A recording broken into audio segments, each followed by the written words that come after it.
Red Dwarf fans will know that in every series of the show, there's always been at least one huge rock lodged in the ship's side. Throughout the ship's various redesigns, the remastered versions, and the appearances in the novels, this feature has never been left out. So what is it, and what role does it play in the lore of Red Dwarf?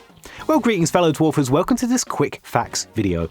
In the show, we never got an on-screen reference to what the rock is, how it got there, and why it's never been removed. In fact, as far as I can tell, the show's never even acknowledged the rock in dialogue.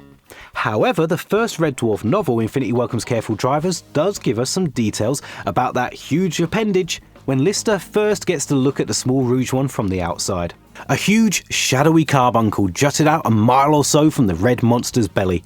A small moon, torn out of orbit, had flung itself into the ship's solar plexus and was now embedded in the hull, hanging there like a giant stone leech. So the novel describes it as a small moon embedded in the hull, but leaves us guessing from there.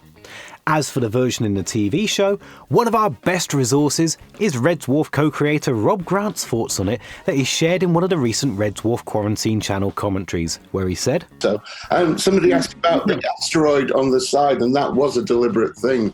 We actually told Pete to put an asteroid there that had hit them, and they decided just to carry on mining it. So that was the kind of... It was different for a spaceship to be, like... So, nice and simple, it's an asteroid that randomly impacted the ship and is now being mined on the move.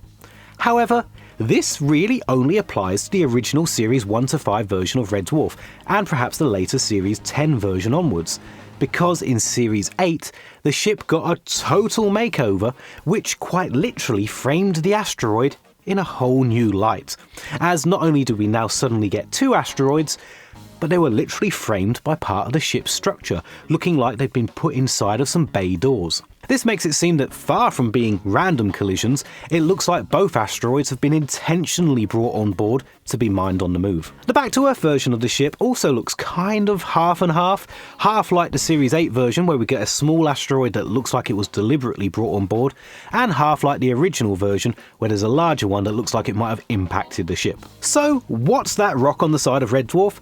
It totally depends which Red Dwarf content we're talking about. In the books, it's a small moon that randomly impacted.